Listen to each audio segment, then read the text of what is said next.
बिस्मिल्लाहिर्रहमानिर्रहीम। पाकिस्तान समेत दुनिया भर में तमाम देखने और सुनने वालों को हाफिज ईशान का सलाम पहुंचे। नाजरीन इकराम, अब से कुछ देर पहले इस्लामाबाद हाई कोर्ट ने एक बहुत बड़ा फैसला सुनाया है। ये फैसला नवाज शरीफ से मुतल्लिक था और नवाज शरीफ को अल-अज़ीज़िया स्टील रेफरेंस से बरी कर दिया गया है। इससे कुछ दिन पहले भी नवाज शरीफ को एक मुकदमे से बरी कर दिया गया था। अब यहाँ पर सवाल ये पैदा होता है कि अब जब इलेक्शन का वक्त करीब है और जब नवाज शरीफ अपनी खुद साख्ता जिला वतनी ख़त्म करके वापस पाकिस्तान आए हैं, तो किस मकसद के तहत इनको बरी किया जा रहा है? क्या वाकई नवाज शरीफ पर बनने वाले मुकदमा सारे झूठे थे और मफरूज़े की बुनियाद पर थे? मफरूज़ा इस वजह से मैं कह रहा हूँ कि आज इस्लामाबाद हाई कोर्ट और नैब के वकील के दरमियान एक बहुत दिलचस्प मुकालमा हुआ है। मुकालमा इस बात का था कि नैब के वकील कहते हैं कि वाजिद ज़िया का ये मफरूज़ा था कि ये अल-अज़ीज़िया स्टील मिल जो है ये नवाज शरीफ की मलकियत है। ये एक मफरूज़ा था।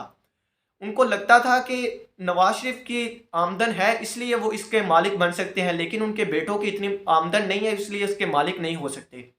तो अदालत का कहना था कि अगर ये एक मफरूज़ा है तो मफरूज़े की बुनियाद पर तो सज़ा दी नहीं जा सकती, तो इसलिए हम नवाज शरीफ साहब को इस मुकदमे से बरी करते हैं। ये एक मफरूज़ा था।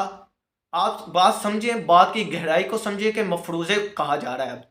लेकिन अब यहाँ पर सवाल ये पैदा होता है कि पहले नवाज शरीफ को सज़ाएं दिलवाने वाले कौन लोग थे? अगर ये सब सज़ाएं झूठी थी तो उस वक्त के चीफ जस्टिस को भी, chief justice supreme court of Pakistan को भी अदालत के कटहरे में लाया जाए, एहतसाब अदालत के जजेस को भी अदालत के कटहरे में लाया जाए और उस वक्त के चेयरमैन नैब को भी अदालत के कटहरे में लाया जाए और उनसे यह सवाल होना चाहिए कि आपने किस मकसद के तहत नवाज शरीफ को तब सजाएं दिलवाई, और अब आप इन लोगों का क्या मकसद है कि नवाज शरीफ को दोबारा बड़ी से बड़ी करते चले जा रहे हैं ताकि वो चौथी बार वजीर आज़म इलेक्ट हो सके।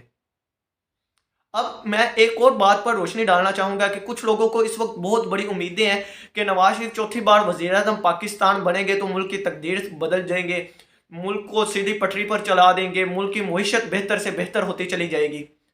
तो उनसे मेरा एक सीधा सादा से सवाल है कि नवाज शरीफ खुद 3 बार वज़ीर आज़म पाकिस्तान रह चुके हैं, उनके भाई वज़ीर आला पंजाब 2 से 3 बार रह चुके हैं, उनके भाई वज़ीर आज़म पाकिस्तान पिछले 1.5 साल रह चुके हैं, तब मुईशत नहीं संभली, तब पाकिस्तान सीधी रेल की पटरी पर नहीं चढ़ा, तब पाकिस्तान एशिया का टाइगर नहीं बन सका। तो अब ये लोग कैसे कह सकते हैं कि पाकिस्तान एशिया का टाइगर बनेगा? और वो भी तब ही बनेगा एशिया का टाइगर जब वज़ीर आज़म नवाज शरीफ चौथी बार इलेक्ट होंगे। आप इसका सवाल का जवाब देंगे?